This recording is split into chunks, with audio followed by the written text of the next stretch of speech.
Julie du blog Famille épanouie. Aujourd'hui, je vais te parler des conflits ou alors des relations, quand tu vois comme tu veux, entre frères et sœurs. Parce que bien souvent, quand on a plusieurs enfants, on est amené à avoir des petits problèmes dans la fratrie, ce qui arrive régulièrement chez tout le monde, je te rassure tout de suite. Et donc, en fait, je vais t'expliquer un petit peu comment on gère ça à la maison, comment on fait en tout cas pour préserver la bienveillance entre les enfants, l'esprit de coopération l'un envers l'autre, et puis voilà, leur entraide, leur amour tout simplement.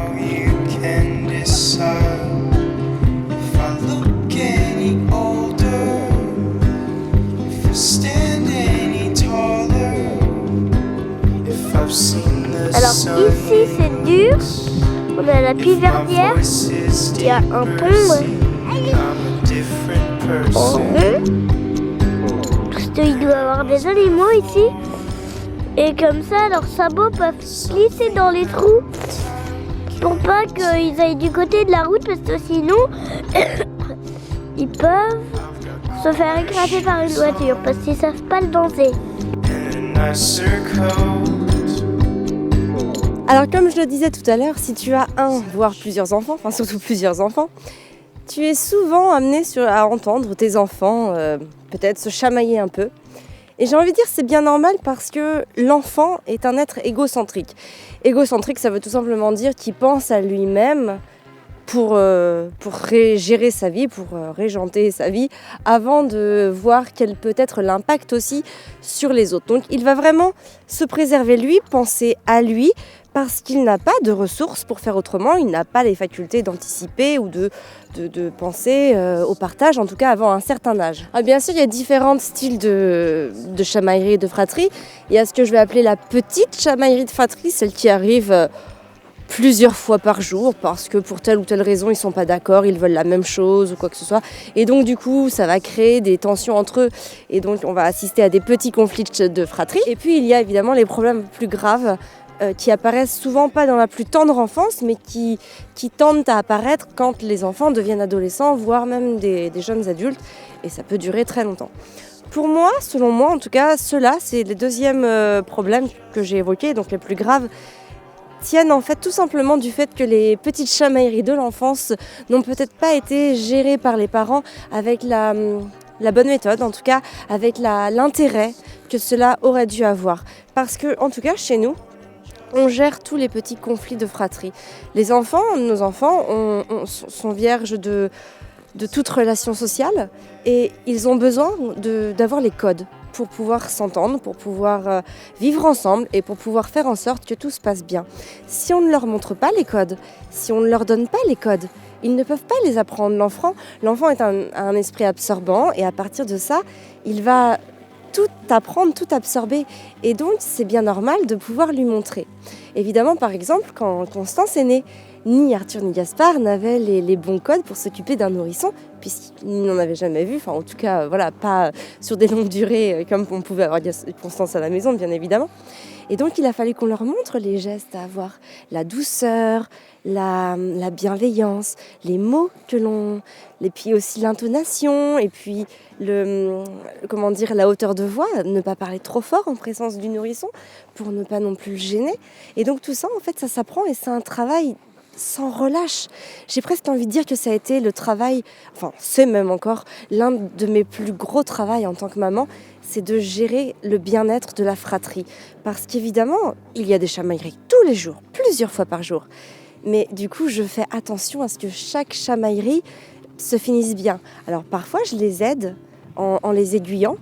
Et puis aussi, parfois, je les laisse gérer un petit peu eux-mêmes parce que je pense que ça ne sert à rien de trop intervenir. En tout cas, d'intervenir trop tôt et pas à bon escient. Il y a des fois où c'est très important d'intervenir parce que l'un des enfants va montrer une réelle détresse. Et là, il faut vraiment venir l'aider. Et puis d'autres fois, par rapport à l'observation, tout ça, c'est en observant que je vois si je dois intervenir ou pas. D'autres fois, je sais qu'il faut mieux que je les laisse faire par eux-mêmes parce qu'ils sont aussi en train de s'envoyer des codes. Les enfants, entre eux, s'envoient énormément de codes. Alors, peut-être que tes enfants sont scolarisés à l'école et que du coup, ils peuvent aussi recevoir des codes par rapport aux enfants qu'ils côtoient à l'école, à la crèche, chez la nourrice ou autre. Les nôtres sont en instruction en famille, ce qui veut dire qu'au quotidien, les rencontres avec les autres enfants sont quand même assez limitées. Même si on voit du monde, etc., c'est pas tous les jours et c'est pas sur un nombre d'heures aussi conséquent qu'à l'école ou qu'en collectivité d'une manière générale. Et donc par rapport à ça, c'est bien au rôle des parents dans ces cas-là, et même de toute façon, même si tes enfants vont à l'école ou dans une collectivité, ça reste aussi le rôle des parents de toute façon de prévenir cette socialisation par rapport au code que l'on s'envoie entre nous. C'est pour ça qu'on prend énormément de soin, en tout cas j'y attache énormément de soin, et je le fais toujours avec toute la bienveillance possible pour leur envoyer les bons codes, parce que s'ils voient que l'on gère les situations avec bienveillance, si on ne s'énerve pas, si on reste calme, si on est juste et constant, alors l'enfant va enregistrer tous ces codes. Et c'est ceux-là qui vont ressortir au moment où il y aura un problème dans la fratrie, ou au moment où une situation va dégénérer. Eh bien, si on leur a toujours montré les choses avec bienveillance, avec positivité, avec calme, alors c'est ça qui va ressortir au moment du conflit. On a notre réponse, en fait c'est un éco-pâturage, c'est-à-dire que ce sont des moutons qui viennent ici pour entretenir l'herbe, le terrain, quoi. C'est pas mal, j'avoue que on pourrait faire la même chose pour la pelouse à la maison. Voilà, on pourrait avoir un mouton ou deux, comme ça on n'aurait pas besoin de passer la tondeuse. Ça va mon Gaspard? J'ai plus de batterie sur mon appareil photo, donc je finis la vidéo à l'iPhone, je sais pas ce que ça va donner.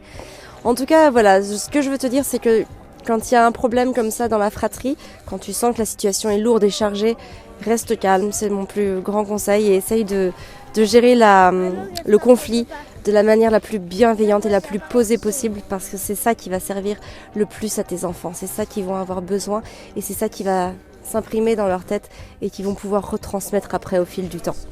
Voilà, je m'arrête là parce que je sais pas du tout ce que ça va valoir. Au pire, si tu as des questions par rapport à cette vidéo, par rapport au conflit entre fratries, tu peux me répondre, enfin tu peux me mettre un commentaire, et du coup, je pourrais développer sur une autre vidéo, puisque voilà, là j'ai un petit problème technique, donc du coup, je t'invite vraiment à me laisser un commentaire et à me dire voilà, ce que tu voudrais savoir de plus, par exemple, voilà, des situations qui peuvent t'arriver et auxquelles tu n'as pas forcément de réponse à apporter. Et j'essaierai d'en faire une autre vidéo dans ce cas-là, un peu plus complète sur le sujet.